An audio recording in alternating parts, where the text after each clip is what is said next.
오늘은 추수감사주일입니다. 우리 하나님께서 지금까지 주신 은혜를 기억하고 감사하면서 하나님께 영광을 돌릴 수 있는 아주 좋은 시간으로 하나님께서 허락하셨습니다. 이 시간이 올 한 해 동안 지금까지 오는 동안 주님께서 주신 은혜를 다시 기억하고 감사하며 또 주시는 은혜를 다시 한번 고백하며 또 앞으로 주실 은혜를 기대하고 일어날 수 있는 감사의 사람으로 다시 세워질 수 있는 귀한 시간 됐으면 좋겠습니다. 이 필립 워스월드라고 하는 분이 있습니다. 필립 워스월드라고 하는 분이 있는데 이 워스월드가 쓴 책 중에 더 코드 이코노미라는 책이 있습니다. 한마디로 번역은 코드 경제학이라고 번역이 되어 있어요. 코드 경제학. 이 책을 보면 아주 재미있는 얘기를 하고 있습니다. 인류의 역사를 보게 되면은 코드의 연속이라는 거예요. 코드의 연속. 항상 그 시대의 경제가 존재하잖아요. 2019년에 경제가 존재하고 21세기의 경제가 있습니다. 20세기 말에 경제가 있고 20세기 초에 경제가 있잖아요. 이런 이코노미라고 하는 경제가 존재하는데 그런 경제가 실제적인 산물 내지는 현실로 존재하는 과정 속에 보면은 그것이 존재하게 하는 코드가 있다는 거예요.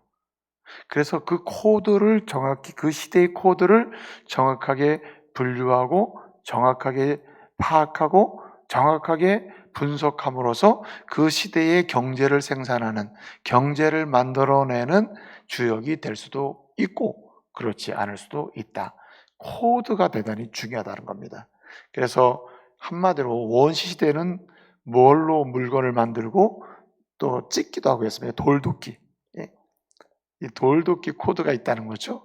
그래서 이 돌도끼로부터 시작된 그 경제의 코드가 오늘 이 시대 뭐 블록체인이라든지 비트코인이라든지 뭐 이런 식으로 지금 제가 말을 했으면 저도 잘 몰라요. 이거는 지금 블록체인 뭐 그 책을 보니까 굉장히 복잡하고 이 부분의 내용은 제가 잘 모릅니다. 그러나 어떻든 현재의 경제를 생산해내는 과정을 보게 되면 이런 것들이 지금 움직이고 있다는 거예요. 그래서 그런 것들에 대한 정확한 인식 그리고 파악 그리고 그런 것들을 정확히 붙들 때 그 시대의 경제를 만들어갈 수 있는 주도적인 역할을 할 수 있다. 뭐 이런 이야기입니다. 가장 쉬운 말을 하고 있어요. 이런 말을 합니다. 한마디로 얘기하면 이 산출 대상, 우리가 뭔가 산출해 내고자 하는 대상이 있는데 그 산출해 내고자 하는 대상은 생산의 방식이 없이는 존재할 수 없다는 겁니다. 예컨대 어떤 것이 만들어져야 될 게 있다. 눈에 보이는 것이든 보이지 않는 것이든 만들어져야 될 것이 있다는 거예요. 그러면 그것이 만들어지려면 거기에는 생산 방식이라는 게 존재해야 만들어진다는 겁니다. 그래서 산출 대상은 생산 방식에 의해서 존재하게 되는데 이때의 코드란 바로 생산 방식이 코드가 된다는 거예요. 좀 어려운 얘기 좀 했습니다. 어쨌든 핵심은 그 시대의 경제를 만들어내는 코드가 있다. 그래서 그 코드를 정확하게 붙잡고 정확하게 파악하고 잡을 수 있는 사람이 그 시대에 생산되고 산출되는 경제의 혜택, 경제의 모든 효과를 누릴 수도 있고 그렇지 않을 수도 있다. 이런 말입니다. 제가 지금 드리려고 하는 요제는 여기 있습니다. 하나님께서는 이 시대를 살아가는 모든 하나님의 사람들에게 축복을 약속하셨습니다. 그리고 그것이 반드시 이루어지도록 하겠다고 예언의 말씀을 주셨거든요. 오늘 특별히 요셉, 우리가 야곱의 축복이라 그러죠. 요셉의 아버지가 야곱 아닙니까? 야곱이 그의 자녀들, 특별히 그 자녀들 중에 요셉에게 하신 축복의 말씀이 22절부터 24절 말씀입니다. 우리가 노래도 하죠. 야곱의 축복이라고 하는 노래가 있죠. 하나님께서 약속하신 야곱의 축복이 있다. 주시겠다는 축복이 있어요. 예언된 축복이죠. 그런데 이 예언된 축복, 약속된 축복은 굳이 경제로 말하면 산출 대상이라. 이 시대에 우리가 누려야 될 야곱의 축복이 있어요. 산출되어야 돼요. 경험해야 돼요. 우리가 붙잡아야 돼요. 누려야 될, 산출되어야 될 그런 대상의 축복이 있다는 거예요. 그런데 이렇게 약속된 축복이 산출돼서 이것을 누리는 사람은 따로 있다. 어떤 사람인가?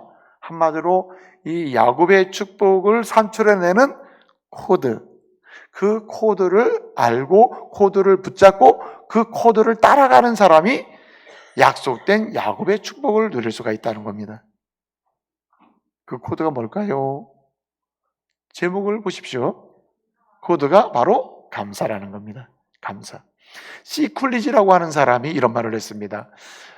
시대를 살면서 하나님이 주신 축복을 가장 잘 누릴 수 있는 사람은 가장 잘 뭐하는 사람? 감사하는 사람이다. C. 쿨리지의 얘기예요.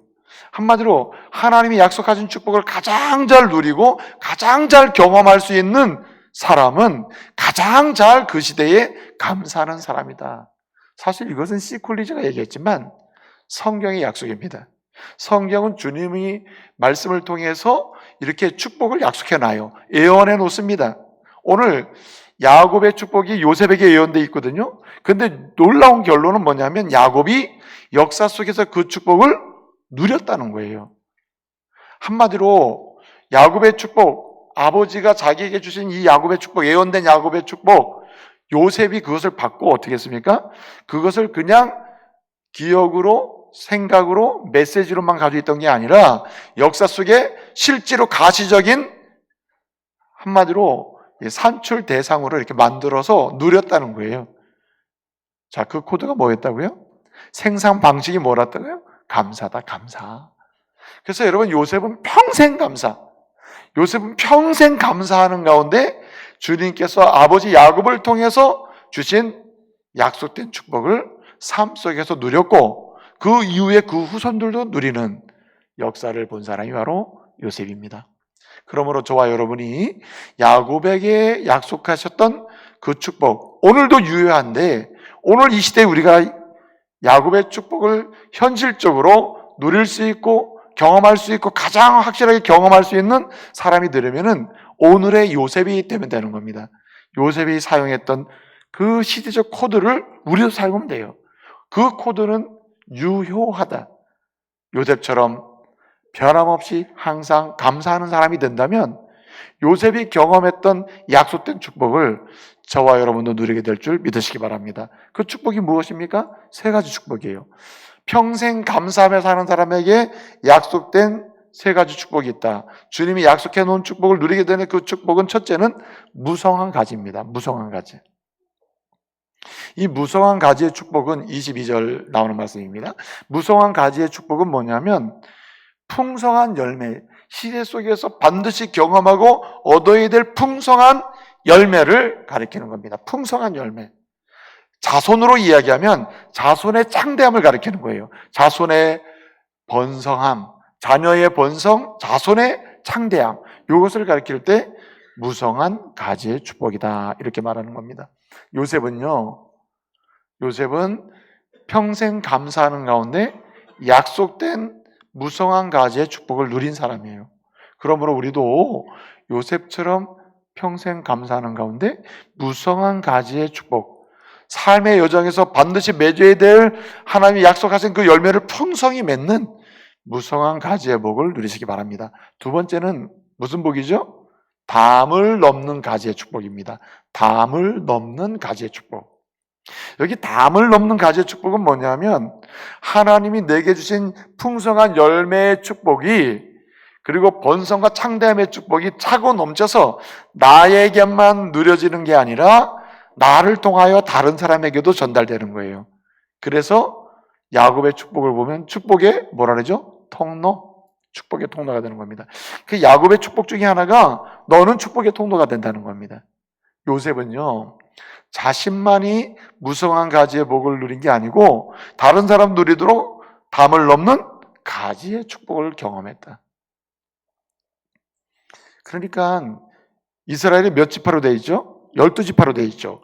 12지파로 되어 있는데 레위 지파는 하나님이 그 12지파에서 뺍니다. 빼가지고 모든 지파를 섬기는 성전 봉사자가 되게 만들어요. 그럼 몇 지파 남죠? 한 지파가 이제 빠지니까 11지파가 되잖아요. 그러면 11지파는 이스라엘이 아닙니다. 이스라엘은 12지파로 돼 있거든요.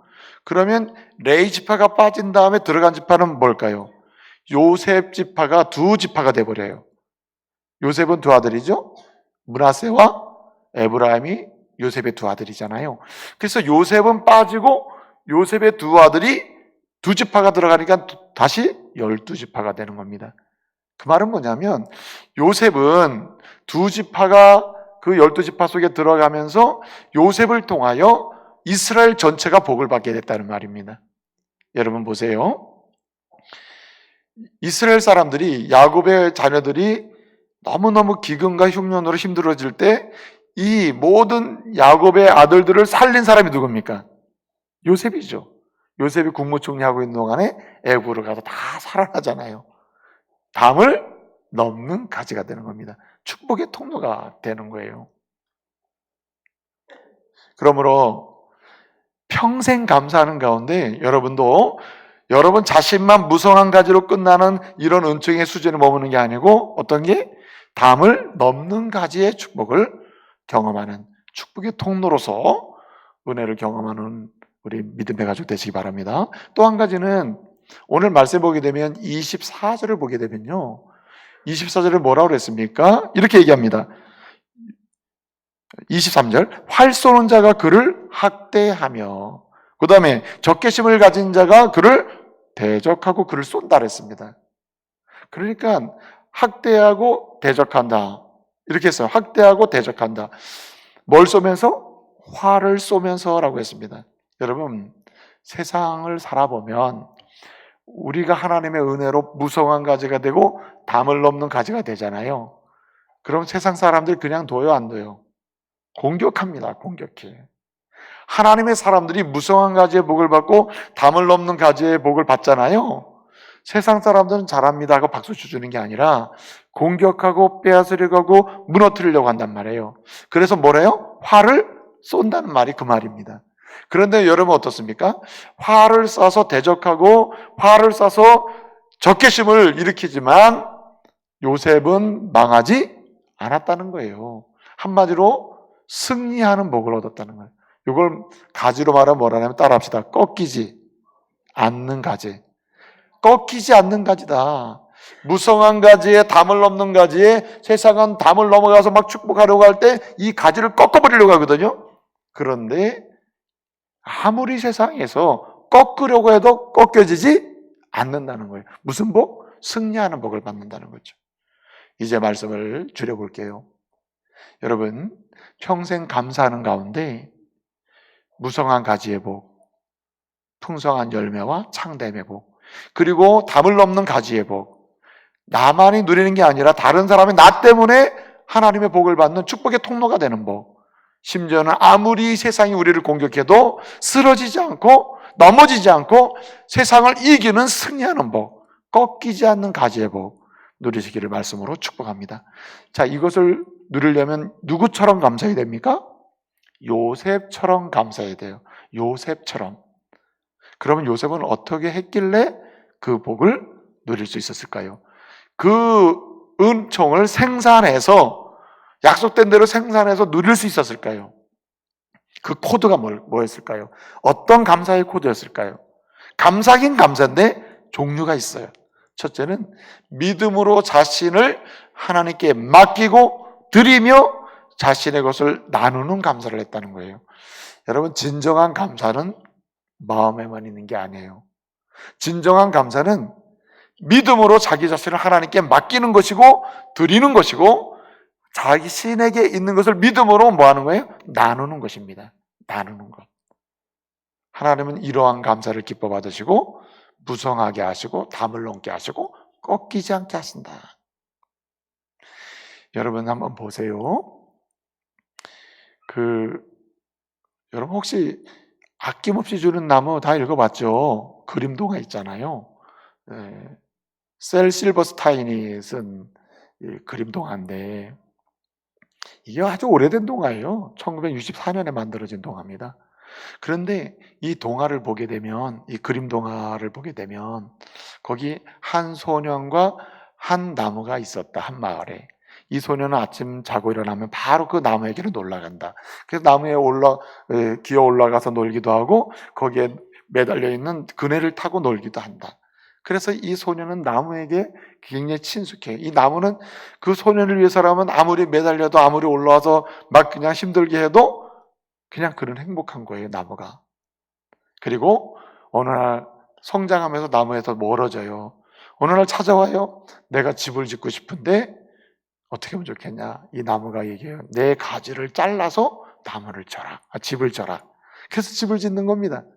어느 날 잘 살다가 이 소년이 이제 성장한 나이가 돼서 나무를 다시 찾아와요. 나 멀리 가서 내 꿈을 이루고 싶은데 내 꿈을 이룰 수 있는 그 먼 곳을 가려면 저 파도를 건너야 되는데 어떻게 해야 좋을지 모르겠어. 하니까 이 나무가 어떻게 하죠?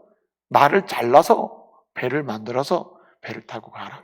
그래서 그 나무를 잘라가지고 그 배를 만들어서 타고 가는 거 아니에요?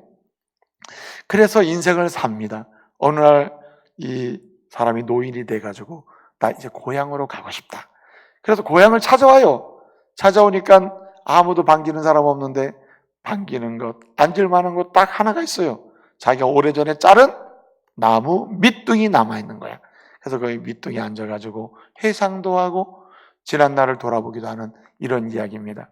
근데 그 이야기가 핵심이 뭐냐면 나무는 그 소년이 매달릴 때 행복했고 그네를 탈 때 행복했고 올라와서 놀 때 행복했고 가지를 잘라서 집을 질 때 행복했으며 그리고 자기를 잘라서 배를 만들 때 행복했고 다시 돌아와서 자기 밑둥에 앉아서 지난 날을 회상할 때 이 나무는 뭐 했다? 행복했다 하는 겁니다. 근데요, 저는 최근에 그 나무를 생각하면서 여러분 그 동화를 보면은 행복했다. 누가 행복했다고 나와 있죠? 나무는 행복했다예요. 나무는 행복했다. 그런데 거기 나무를 통해서 혜택을 본 소년이 행복했다, 뭐 했다 하는 이야기는 한 번도 나오질 않아. 그러니까 무슨 얘기입니까? 맡기고 주는 사람이 행복하다는 거예요. 진정한 감사는 하나님께 자기를 맡기고 드리고 그걸 함께하는 사람에게 뭐 하는 사람? 나누는 사람이 그게 진정한 감사라 이거죠. 아낌없이 주는 겁니다. 아낌없이. 여러분 그래서 요셉은 그렇게 산 거예요. 자기가 노예로 팔려가면서도 원망 불평 안 하잖아요. 전부 나라고 객관적으로는 막 또 계속 떨어지는 인생이었거든요. 그럼에도 불구하고 그는 믿음으로 자신의 인생을 누구께 맡겨요? 하나님께 맡기는 겁니다. 그러면서 자신은 자신의 것을 모으지 않아요. 있는 대로 다 나눠요. 생각도 지식도 나눠요. 이런 면에서 누구를 예표하죠? 예수님을 예표하는 것입니다. 예수님은 성부 하나님을 향하여 항상 어떻게 합니까? 자신을 의탁하고 맡기며 자신의 모든 것을 다 준 분입니다. 우리를 위해 목숨까지 아끼지 아니하고 주신 분. 이것이 하나님 아버지를 향한 그리스도의 감사입니다. 그러니까 뭐가 돼요? 놀라운 무성한 가지, 담을 넘는 가지. 세상이 이기지 못하는 가지가 누구였습니까? 예수 그리스도였죠. 바로 요셉이 그런 사람이었다. 그 다음에 또 한 가지 무슨 복을, 어떤 감사를 했습니까? 사랑으로 용서하는 감사를 했습니다. 여러분, 진정한 감사는요, 사랑으로 용서하는 게 하나님을 향한 감사예요. 여러분, 요셉은요, 자기를 팔아먹은 형들을 용서했습니다. 여러분, 생각해 보셨습니까? 요셉이 애굽의 국무총리가 되죠. 국무총리가 된 다음에 자기를 감옥에 집어넣은 보디발, 그리고 자기를 미혹해서 자기의 인생을 힘들게 만들어 놓은 보디발의 아내 어떻게 했을 것 같아요? 감옥에 집어넣었을까요? 성경 그런 표현이 없어요. 추론 가능합니다. 그 형들까지 용서했다면 보디발과 그 아내도 당연히 사랑으로 용서하는 거죠. 그래서 이렇게 사랑으로 용서하는 감사를 한 이 요셉을 우리 하나님은 무성한 가지가 되고 담 넘게 하셨고 꺾이지 않게 하신 겁니다. 또 한 가지는요, 어떤 감사를 했나? 소망으로 꿈꾸는 감사를 했습니다. 하나님을 향한 최고의 감사 중에 하나가 뭔지 아세요? 예수 믿고 났더니 내가 예수 안에서 소망을 가지고 뭐하게 되었다? 꿈꾸게 되었다. 이게 최고의 감사예요. 여러분, 예수 안에서 소망을 품고 꿈꾸지 않는 사람은요, 하나님을 원망하는 것 같아요. 예수로 인해서 구원받았다면 그는 소망을 가지고 꿈꾸는 사람이 되어야 돼요. 하나님 나라를 위하여, 교회의 영광을 위하여, 그리고 세계 열방을 축복하는 비전의 성취를 위해서 소망으로 꿈꾸는 사람, 이 사람이 바로 하나님께 감사하는 것입니다. 요셉은요, 계속 떨어지면서도 꿈을 꿨어요. 원래 요셉은 꿈꾸다가 형들한테 미움받았잖아요. 그래서 노예로 팔려가죠. 그러나 그는 절망적 상황에서도 어떻습니까? 소망 중에 꿈을 꿔요. 하나님이 내 인생을 이렇게 나락으로 떨어지게 하지만 하나님은 내 인생을 통해서 하나님의 역사를 이루실 것이다. 이 민족을 향해 일할 것이다. 하나님이 내게 주셨던 그 최초의 꿈들을 실제로 경험하게 하실 것이다. 그러고 가는 거예요. 그랬더니 어떻게 됐습니까? 무성한 가지, 담을 넘는 가지, 꺾이지 않는 가지가 되잖아요. 사랑하는 형제자매 여러분, 요셉처럼 믿음으로 하나님께 자신의 인생을 드리고 맡기면서 또 자신의 것을 나누면서 감사하시고, 사랑으로 용서하는 가운데 감사하시고, 그리고 소망으로 하나님께서 내게 준 꿈을 꾸는 가운데 감사하시다가 요셉이 받았던 놀라운 하나님의 은총, 무성한 가지의 은총, 담을 넘는 가지의 은총, 그 다음에 뭐라 그랬죠? 내가 몰라서 묻는 거예요. 꺾이지 않는 가지의 은총 누리시는 그런 하나님의 사람들 되시기를 말씀으로 축복합니다.